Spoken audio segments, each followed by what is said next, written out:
Hello and welcome to Meet the Geek. I am Captain Xavier, and for those of you who haven't worked it out, yes, I am Chelo from Wallcom's channel.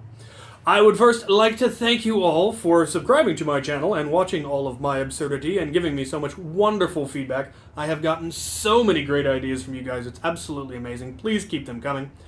I had been doing Nerf mods for years. I got into Nerf in college as part of HVZ.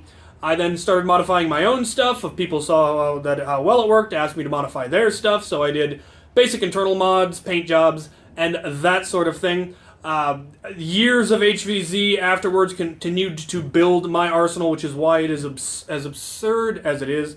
Me and a group of guys who were doing that started a private security company, and that's why we now have so much Condor gear.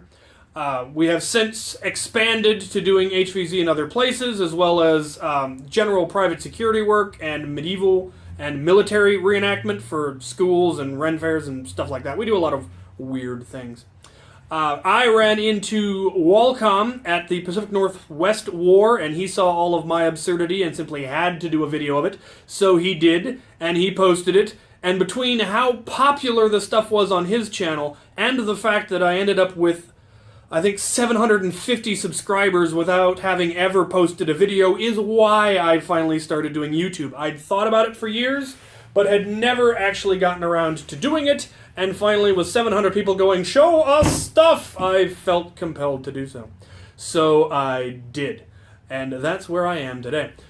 People, of course, started asking about commissions, so I opened up a commission email address, and people started asking about other stuff, so I realized that I could start an Etsy page and actually do something with all of the random Nerf I have around here. So that is a large part of the reason for today's video. This is announcing the launch of my Etsy page. The link will be in the description below. It'll also be on the About page of my channel. For those of you who don't know, I am also now taking commissions. The commission email address is also in the description as well as on the About page. The general rule for Etsy is if it's there, you can just buy it. It may take me a little while to build it because it may not actually be built yet, but I'll try to get the Etsy stuff built and shipped as soon as possible. The general rule for commissions is it's going to be the cost of the materials, so that's the blasters, if you want motors upgrades, those, all of the bells and whistles, everything that you want added to the blaster, that all gets added to the cost, and that cost is due up front so that I can buy all the parts to build the thing. There's then a time portion, however long it takes me to build the blaster. Simple mods, it's not going to take very long if we're just replacing motors or doing a paint job. That's all quick and easy. If it's a complicated shell integration between multiple blasters, that's going to start adding time real quick. But the price of time will never exceed the price of the parts. So if it's $200 in parts, the most the time will ever cost is going to be $200. But it will probably be significantly less. And then, of course, the price of shipping it back to you. So keep that in mind when you're thinking about things you might want commissioned. Things add up real quick. Other things can be real simple. There is no commission really too big or too small. There are some things I can't yet do because I just don't have the skills or the tools, but I am working on them. I will go ahead, feel free to email me and ask what I can and can't do, and if I can do it, I'll tell you. If I can't, I'll tell you. I will try to possibly send you to somebody who can. The other portion of this video is to let you get to know me a little better. Aside from the basic history of how I got into Nerf, I'm going to give you a tour of my shop, of all my basic arsenal, all of my extraneous arsenal, my copious amounts of stuff in here, the tools that I use to do commissions, and then for those of you who really want to get to know the geek, I will be giving you a tour of the absurd nerdery that is my house, including my computer and a couple of other things that are in there. For those of you who don't want your image of me spoiled, do feel free to skip that part of the video. So, let's do a tour of the shop. Alright, so starting at this end, we have this odd-looking thing, which is my armoring anvil. One of the other areas of nerdery that I enjoy is medieval recreation, so I make medieval armor and fight in it, and that's a lot of fun. There's actually videos of me on YouTube beating people up. Go ahead and search for that if you really want. I can link it to you. I had the good fortune of never having to modify Nerf blasters without the aid of power tools because I got into medieval recreation first. I had a lot of power tools. which really makes things easier. So starting in the center of the bench, we of course have an angle grinder and wire wheel. We have a band saw. We have a belt sander. We have a scroll saw, and of course we have a drill press. Of course, then we have my collection of hammers for the pounding of metal, lesser power tools, drills, angle grinder, sander, heat gun, that sort of thing back there. Oh, what do we have here? Bolt cutters, files, clamps, measuring tapes, soldering iron, Dremel. Cannot do Nerf mods without a Dremel. I can't imagine even trying.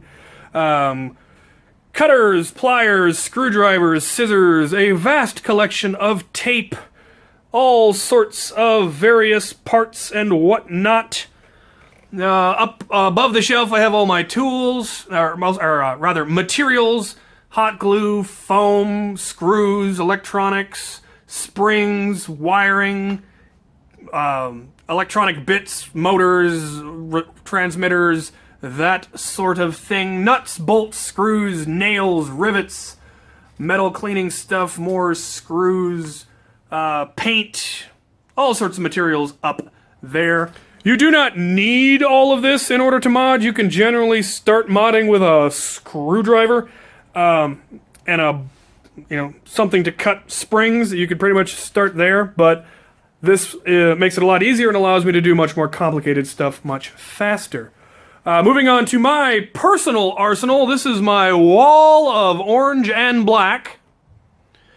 My color scheme is orange and black because that's what I originally painted Ire when I first got into modding, and then I just made all of my gear match her. So, they now, the fact that the Gear Up series actually has things that are orange and black, and, a lot of Nerf blasters now are coming out orange and white, and it's easy enough to paint the white black, really makes it a lot easier for me. Here's my body armor in all of its glory on its stand. Here's a wall of random blasters that I've acquired. About 90% of the stuff on this wall came from Goodwill. That's where I try to source as much of my Nerf stuff as possible. Keeps the prices down. There are 10 Goodwills within a 10-mile radius of my house, which is amazing. I do the whole 10 Goodwill circuit once or twice a month and see what I can come up with. And it has worked out well for me. Those are the nice ones, worthy of the wall. Over here we have the bins full of stuff not worthy of the wall. All sorts of parts and materials. This is what will be going into most of my stuff that goes on my Etsy page, because it's stuff that I already have in stock. I am slowly working through all of the blasters to see what can and cannot take a K26. As you no doubt are aware, I started with all the one-shot pistols. From there, I will be going on to revolvers. So for those of you who have been requesting the Strong Arm or the Cyclone Shock, Firefly, all of those will be coming up in the next series, which will be getting started, but it will be a little less often, because otherwise it gets real tiring seeing the same kinds of videos over and over again. I did all the one-shots because I wanted to get them out of the way for my Etsy page. As I do more of them, more things will become available on my Etsy page. I will then, of course, also get to the magazine-fed blasters. Retaliators, Recons, Alpha Troopers, Rampages, all of that good stuff. I will also then eventually get all of the miscellaneous things, hammer shots and all of the hammer-primed blasters and anything else that can take a K26. I will try to put a K26 in, and we will see. Then we have my great big shelf of darts.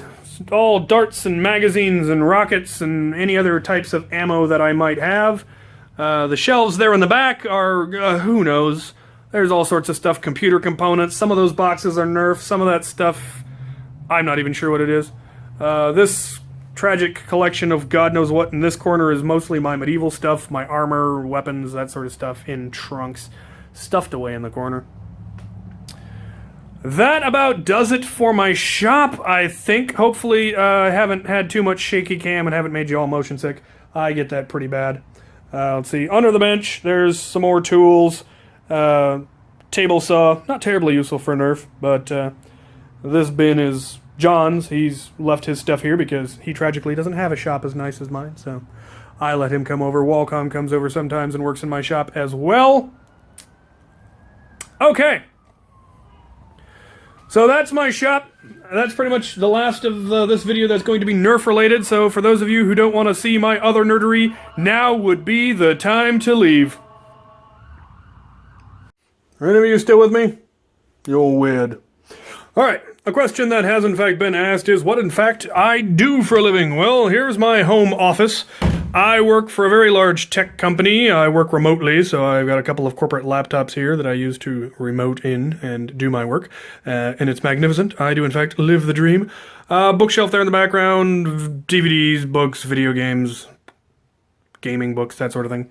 And then over here we have my very small and tragic sewing setup, which has got to be upgraded if I want to start doing things like custom holsters and that sort of thing, because that requires a nicer sewing setup than this. Get a bigger table and maybe some shelves and all that jazz. It'll be lovely. Okay, on with the tour. Right, if the fact that I play with Nerf guns hasn't clued you into the fact that I never quite grew up, which, by the way, children, you don't actually have to, this room will confirm it utterly. This is my Lego room. Yes, I do in fact have an entire room in my house dedicated just to Lego, because I'm a huge nerd. I have the castle all set up with all of its magnificence. There's still a lot of detailing that I want to do, you know, with the village and all the little people and the big castle with all of its secret passageways and all of that. But I do not yet have the pirate diorama set up over there, which will have a pirate fort on one side, an imperial fort on the other side, and a big naval battle going on in the middle. It'll be glorious, but I haven't gotten around to that. Lots of storage, lots of bins. I have a major project down there, which is an AT-AT walker from Star Wars that I'm trying to get to actually walk using the Mindstorm Legos and linear actuators, and haven't made any progress on that in a while. I haven't gotten much done in here since I started my YouTube channel, really. All of my time's been going into Nerf, so I hope you appreciate that. On with the tour. Another point of interest on the tour, of course, my gaming shelf with all of my various tabletop games, because I'm that kind of nerd as well. On top, we have my rock garden, which is not made simply of regular sand. I used to live in Idaho, the gem state. My rock garden is in fact full of sand that is tiny shards of Idaho star garnet. And the rocks that are in it are in fact, at least the dark ones, are large, raw star garnet. There was a mine not far from where I was living, and I would go there during the summer and mine an inordinate amount of Idaho star garnet, which is the only place in the world you can currently get that type of star garnet. I then, as one of my many hobbies, make jewelry using gems that I mined myself. So, there's that. On with the tour. Alright, now for the portion that tends to make gamers weep. This is my computer setup. Starting with this, my emulator station. It's built using an X-Arcade controller as well as some USB Sci-Tech PlayStation 2 style controllers. But this thing is capable of emulating everything from the Atari and the old arcade games all the way up to the PlayStation 1. I'm in the process of building a new computer to replace it so that it can emulate PlayStation 2 games. Primarily it's used by me and one of my oldest friends for when we want to do a pizza night and play old games from our childhood like Turtles in Time or the original Mario Kart, because we're old men. But the main attraction is, of course, my primary gaming computer, which, as I like to say, makes me look like a Bond villain. Which, you know, when the pizza guy comes to the door and sees it over my shoulder, tends to wonder if I'm, you know, trying to take over the world or something.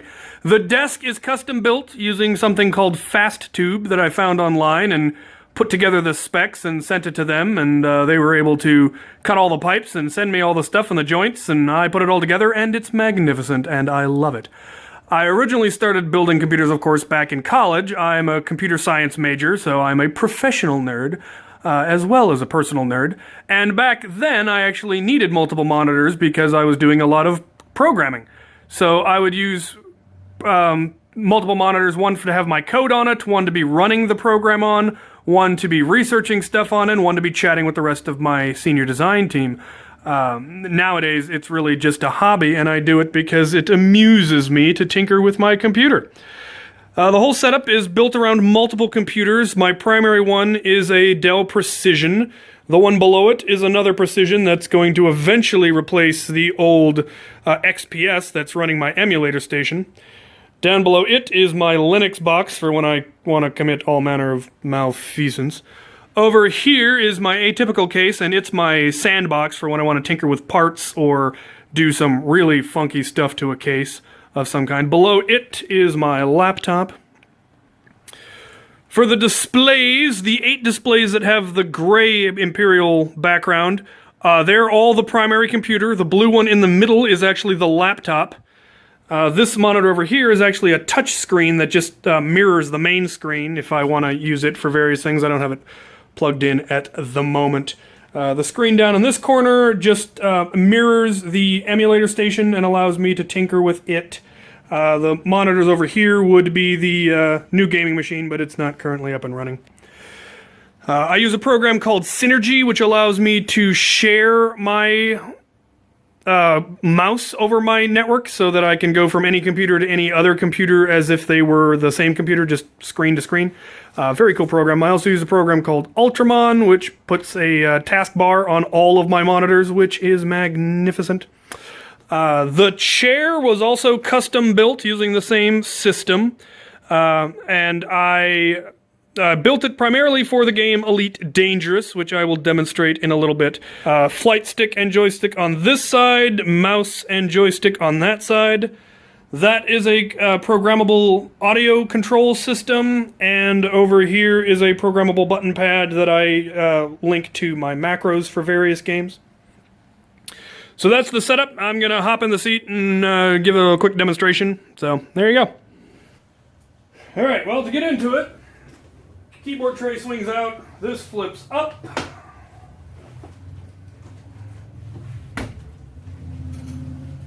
And then the joystick flips up from between. Primary joystick is a Cytec X52 Pro.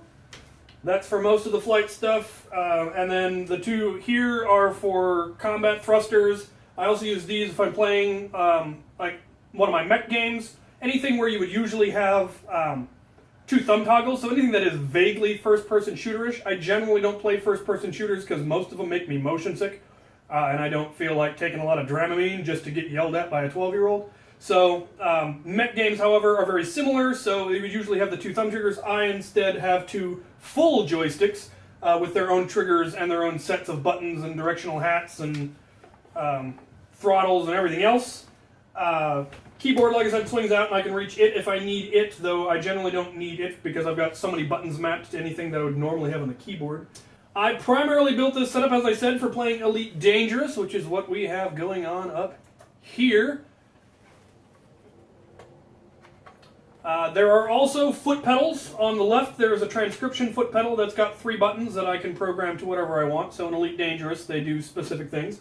There is also then car pedals, throttle and brake, which I use for thrusters up and down here in Elite Dangerous. This joystick does forward, backwards, left, right thrusters, and then the main joystick is the pitch and yaw, as well as rotation. So we're out here in space, and I really have no idea where I am right now. I went on a long journey, and I haven't gotten home yet, so I've got several thousand, tens of thousands of light years to go to get back to where civilization is, but we'll go ahead and jump just for fun. If there are any Elite Dangerous players on my channel, do feel free to look me up. You'll never guess what my gaming handle is. I really enjoy Elite Dangerous. They've mapped the entire Milky Way into it, all 400 billion star systems. I have not been to most of them, but they are all out there.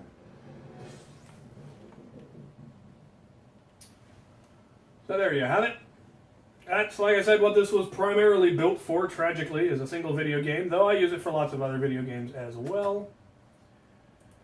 I don't actually usually have all 8 displays going at once. I typically actually only run 4 of them. The main one and the first 3 below it so that I can be playing my game, chatting, watching a TV show, and another researching stuff for the game on the 3rd. That way I don't have to switch between screens because, as we've established, I don't like having to do that. So, alright then, that's probably enough blathering about my computer. I'm not going to go into the specs. They're Dell Precision T5500s, dual quad cores, lots of RAM, all that jazz. Yeah, if you have any questions, feel free to ask, but yeah. Alright, for those of you who actually sat through all of that, I thank you for indulging my nerdy exhibitionism. Now you have some idea of the caliber of nerds you are dealing with. I am, in fact, a professional as well as personal nerd. I am something of a nerd savant. But there you have it. A couple of last things to bring up. I absolutely enjoy the comments that you guys have been giving me. I've gotten so many cool ideas that I have implemented, and I've got more that I'm going to be planning to implement. Keep that sort of thing coming. Do keep the comments constructive and kind. If you attempt to start a flame war in my comment section, I will delete you and block you. Especially if it's like, Airsoft is better, you guys are lame. Just don't even bother. Also, any reference to me looking like, sounding like, or acting like Keemstar will be unceremoniously deleted and blocked. I don't even know who that guy is, but apparently he's not someone that I want to be associated with. I don't know. There you have it. If you have any questions, comments, concerns, you just want to call me a huge nerd, you go right ahead. Thank you.